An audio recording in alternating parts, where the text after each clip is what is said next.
Welcome to Raw Painting. In this video series, we're just going to be painting miniatures.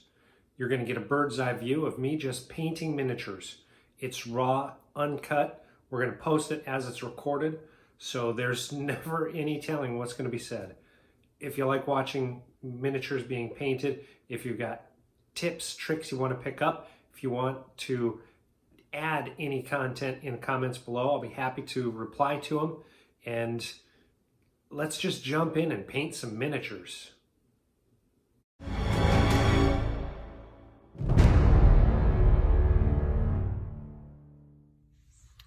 All right, I adjusted the stand a little bit. I am hoping that that gives us a little bit easier access to maneuver around. Now, with these horns, of course, not very accurately Norse for our Reaper Frost Giant, but I had lots of debates on these horns in how to paint them, because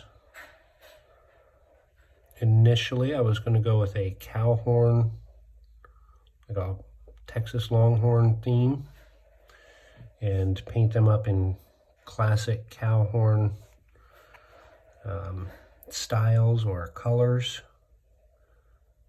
Then I started second guessing myself because of the size of these puppies in comparison to the miniatures. Of course, these are generally 28 millimeter,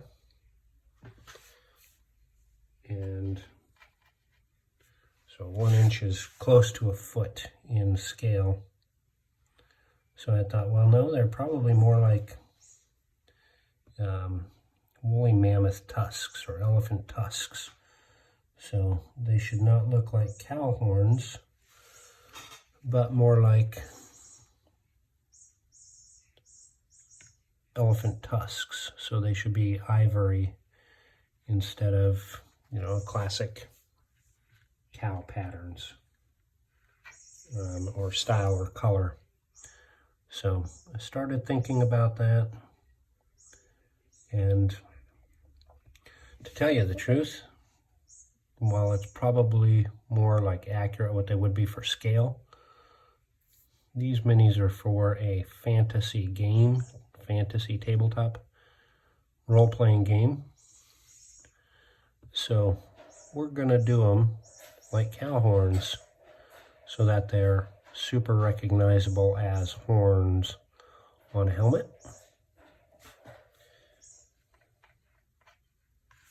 Because not everything has to be realistic. And I don't know how well the camera's going to pick it up, but there are already some sculpted details in there, some sculpted features like some little grooves, especially at the base. Of course, this one here, I missed trimming the mold line. I think I was just too excited to get painting on this one, so I didn't give it a great service of trimming mold lines and the prep work stage. And that's okay, we'll make do. Again, this is for my own personal tabletop use, aside from my players. I'm not going to put this on display. I'll probably post some pictures on the forums, or maybe on Instagram, maybe on Facebook, we'll see. But just a couple of thin down coats here, and even though I put them on fairly thick, they're going to take a minute to dry. And now I said I wasn't going to stop it while those are drying, so I figured we had been working a little bit on a couple of golems to fill in some time. I'm going to, I guess, go back and work on those a little bit. I guess I'm not as prepared as I should have been for these down pieces, so put a little dollop of paint on the wet palette, And I'm going to change brushes from what I had been doing. I'm going to move him back a touch. Now this one here we did base, and I kept it super rough and kind of gnarly looking. I haven't applied any foliage yet. Now I'm just blacking out the sides of the base, and that just gives it a nice clean look when it's on the table. Prior to putting any like foliage bits on this miniature, I'll seal it again to seal the paint that I painted onto the base.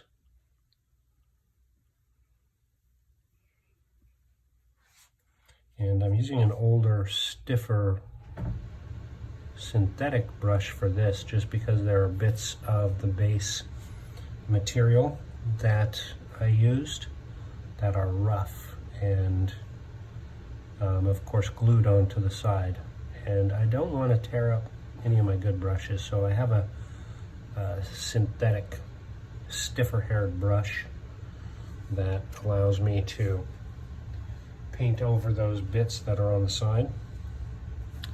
And then this is the stone giant that we did, also just working on the base to fill in some time as we allow paint to dry on the frost giant.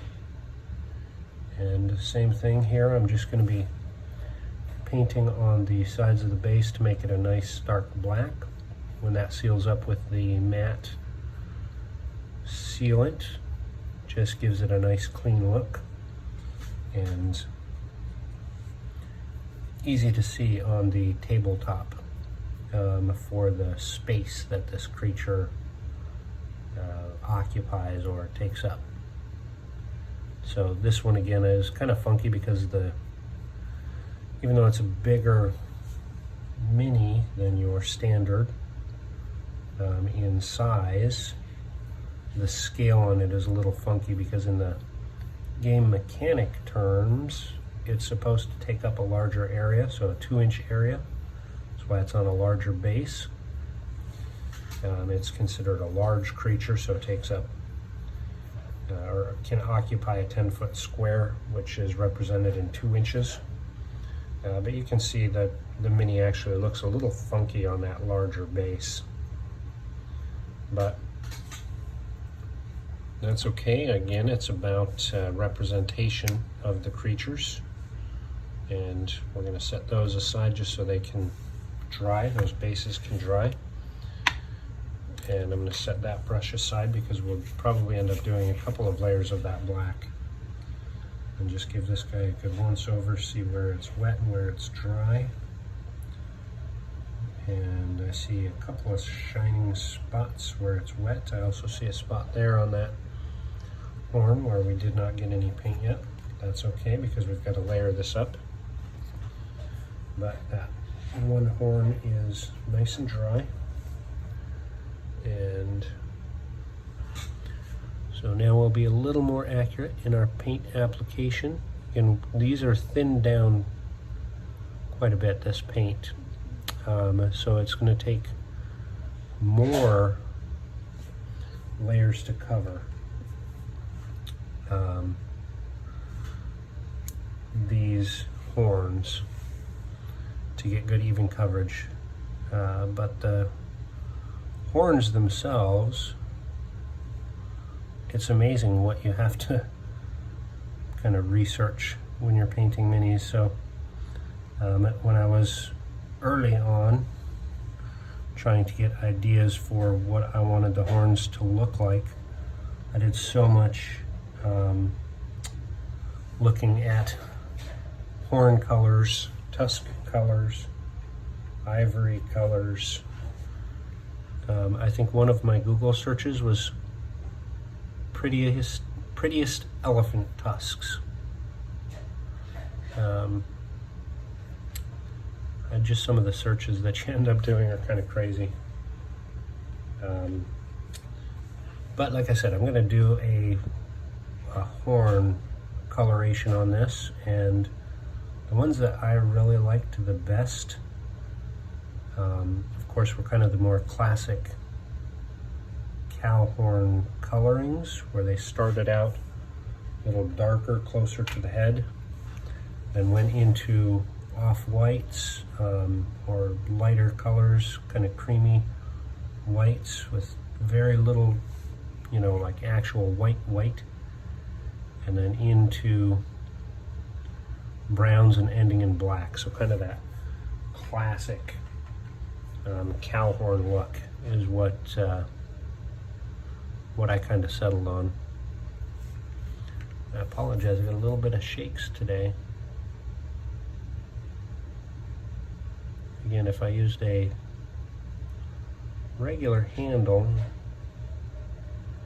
might help with that, but this is just such a big mini. I didn't want to mount it and have it be, you know, 8 inches high from where I'm holding it. I like to get up close and personal with the minis, and you can see that's starting to cover pretty decent now. We'll probably end up doing 1, maybe 2 more layers of that. So additionally from that, we do have the pack as well, which when we stopped last time, we just put on the base coats. So this has again been sealed. I'm going to start touching up this pack a little bit today because some of the colors that we're going to use are going to match in. And this piece here is going to be kind of challenging because we're going to go back and forth sealing it with different colors. So the progression on this is going to go pretty slow on this pack. So I went through last time we were here and just did a dark brown. And I'm going through with a medium brown. And because I'm going to be fingering the pack, we're only going to focus on this chest piece today. But just going through and laying down some colors. Again, this is just a like accessory piece that's going to go in the giant's, at the giant's back on his belt. So I'm not looking for perfect here either. I say that about a lot on this one, don't I? Just again, because it's for my personal tabletop game.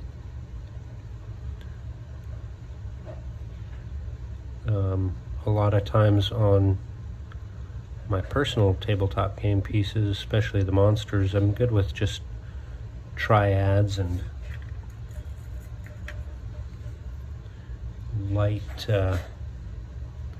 coloring applications, but this is such a big mini, I really wanted to give it justice on the paint table.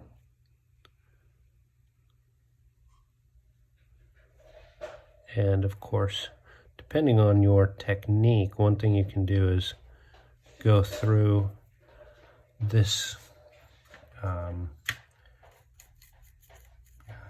chest and give it a black wash that'll sink into the little crevices and make those stand out a little bit more. I'm not super worried about that. I think it's going to do okay. And again, I don't want this to be a big feature of the mini.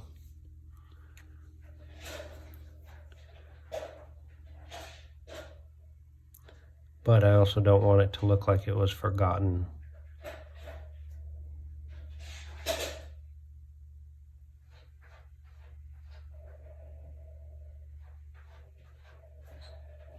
And I want to go right up to the rope there, right up to the lip. So I did the back sides of these little bits first, or what's the back side now, and just evening it up so that we've got good coverage on all of these slats. And it's starting to look a little more wooden. And we'll lay down some of the same on this piece here.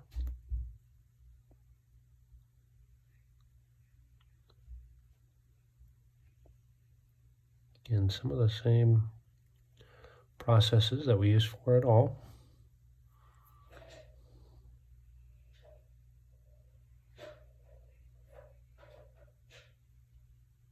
Layer by layer, building up color, giving that illusion of depth.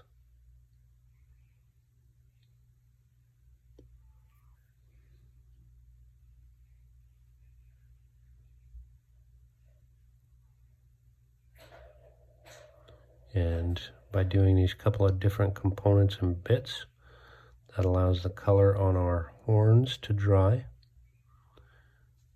Because we're not doing as much blending, we want to have really good dry paint before we apply the next coat.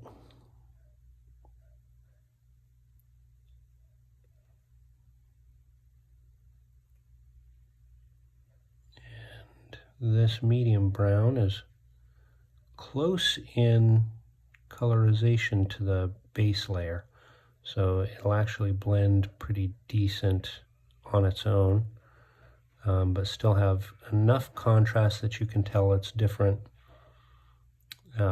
slats of wood.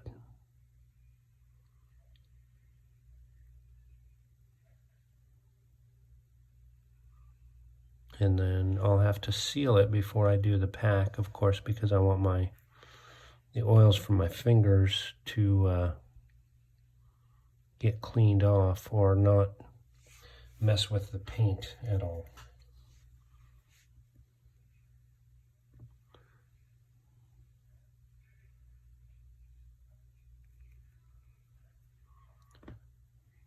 So this pack will actually be one of the last things we do before we glue it onto his belt.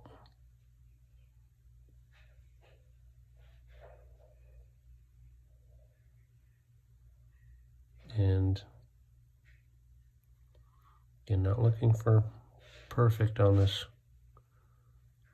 chest, not looking for super in-depth details. Just enough that you can tell it's made out of slatted wood, wrapped with rope on his belt.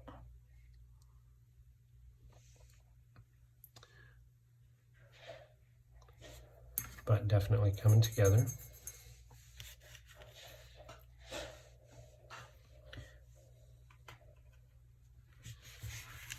And come on, fella. We'll go back into the horns.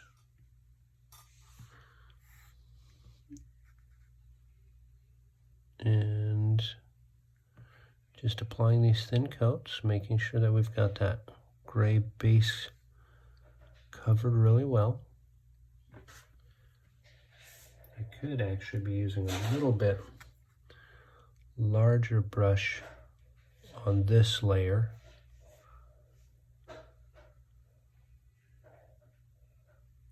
Just to speed up this process. But I wanted to just continue using the brush I had been, because when we start getting into colorization, I want that good sharp tip. And on this one here, I think the most important parts are these middle parts, where there's going to be more of the off-white showing. So those are the ones that I want to make sure that the coverage is the best on. Oh, I've got a little chunky in there.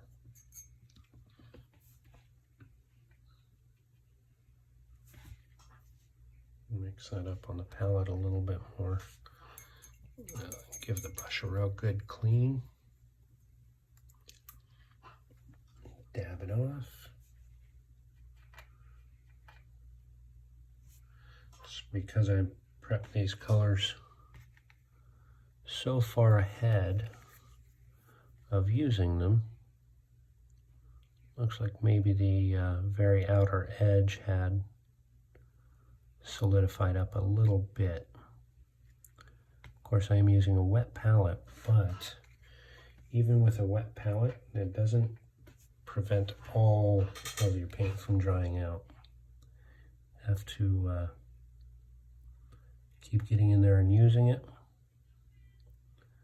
and that'll help it stay moist.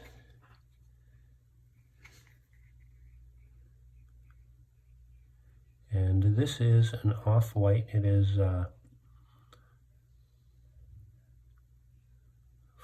frosty white, so it's hued instead of like linen white, where it's got kind of a brownish, yellowish brownish undertone. This has a little bit more of a cool undertone. And I wanted that to differentiate, to be able to really tell the difference from the horns to the cape.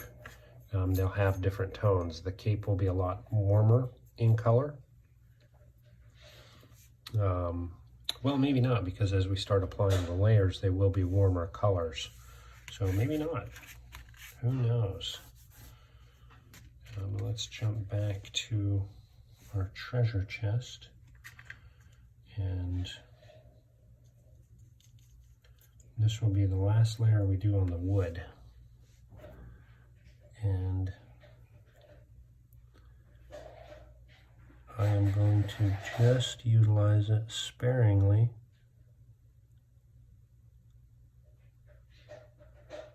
Here and there.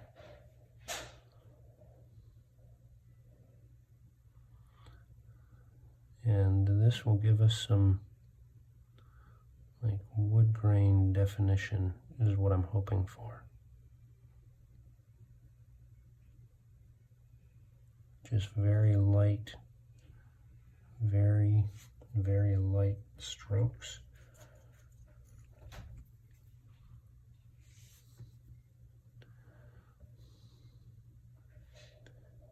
And very sharp. Oh, did not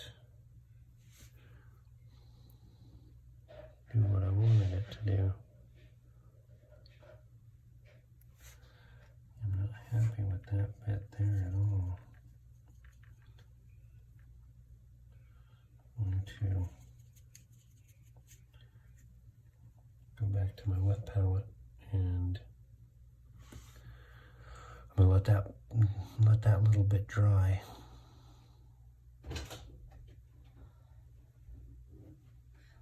As I apply these streaks on, I want this just to look a little more wooden.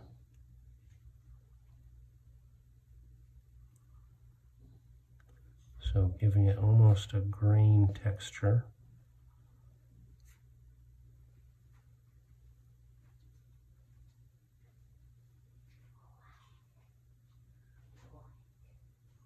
With a couple of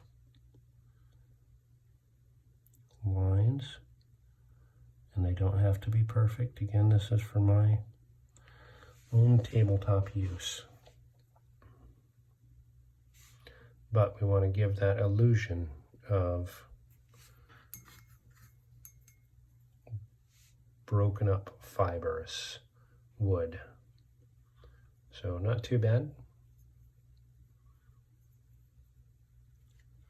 And of course on this one here, the rope is on top of the, I guess it'd be the steel or iron cage part. So the rope will be the last item that we paint on this piece. And it's kind of funky because you know you're not going to see all of these details in the finished mini, because some of them are going to be in the shadow and blacked out or not able to be seen anyhow. But for any of my players who really want to scrutinize the mini, they'll be able to, and I'll have confidence that they'll be impressed.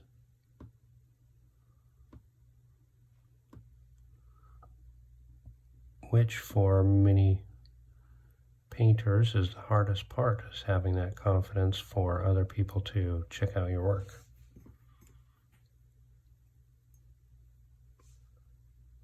But not too shabby, I don't think, for the chest.